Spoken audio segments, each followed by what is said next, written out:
My name is Anita Fisher, and I am the Education Director for NAMI San Diego, the National Alliance on Mental Illness. I have an adult son who lives with mental illness. I currently reside in San Diego, California. About 10 years ago, my son's mental illness, I always say, manifested itself. I didn't know where to go or where to turn for help because it took our family totally by shock. One thing that I guess happened with all that was going on with my son is the desire to share what I'd learned with other people, and I found a way to do that through NAMI. And NAMI became my passion. This work became my passion. And I was a board member. I joined the Criminal Justice Advocacy Committee, and I realized that helped me to put all of the sometimes anger, sometimes disappointment in the system someplace and make good of it. So it was a way for me to fulfill a passion in me, and I don't know if I was really that passionate about anything else. I think it was because, yes, it was my own son who was stricken with mental illness, but it was more than that because I didn't keep it hidden, and I needed to share it with others. I needed to take whatever skills and talents that I had and give that to NAMI in order to help other people. One of the things that I learned with my association with NAMI is hope. I met people who were successfully living in their place of recovery, so that automatically gave me hope for my son. They had been to every low place that he had been, and I said, wow, I now know that there is, life for my son. He can have a wonderful life. Maybe your goals change and what you were gonna be and things that, that we have for our children as far as what they're going to be in life, but he can have a wonderful and successful life, and he's on that path right now. And I learned that through my association with NAMI and meeting all the many people who live with mental illness, and that inspires me. It inspired me to share that with others. I want the whole world to know. I want people in San Diego to know that there is a place that you can go and find that hope. And so that's why I do what I do.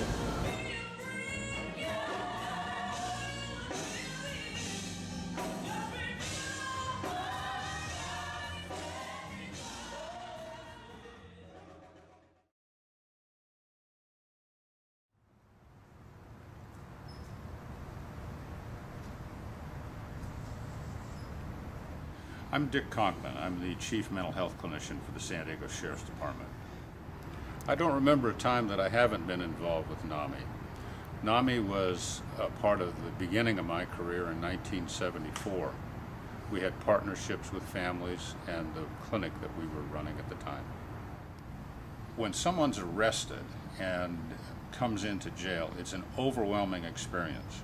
It's overwhelming for the person, it's overwhelming for their families. It's a terribly confusing time, and people don't know what to do. We actually help families by providing services to people with mental illness in jail. In addition, we can direct them to NAMI because they're overwhelmed, because they're confused, and because they're facing what seems to be a hopeless situation. NAMI's there to provide hope. NAMI's there to provide support, and it's an excellent partnership. When people leave jail, it's important that they have programs that they can become involved in the community. NAMI's the voice of the community that helps inform everyone about what's needed. Without NAMI's advocacy, we wouldn't know what families need, and we wouldn't be able to have those programs. NAMI's an effective community partner. They identify needs, support the development of services, and they support families.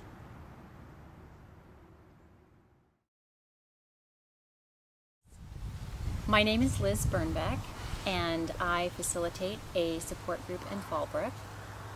And I first became involved with NAMI when my daughter was diagnosed with schizoaffective disorder. It's an overwhelming experience to have somebody that you love and care about receive a diagnosis of a severe mental illness. And one of the first things you come to feel is that you think you are so alone, and that nobody in the whole world can understand you, and that there's nobody who you can share your story with. NAMI was wonderful because it helped us to connect with other family members and other people who were experiencing the same thing.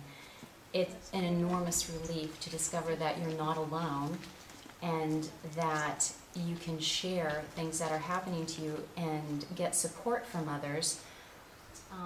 Society defines success so often by one's career and by the amount of money that somebody has. And it was really important for us to find a new way to define success and other concepts like that. Nowadays, success might mean that my daughter and I enjoyed a heart-to-heart conversation laying in the hammock, or that we watched an incredible sunset. And success now is built more around the relationships that we share and the things that give us meaning as to who we are inside.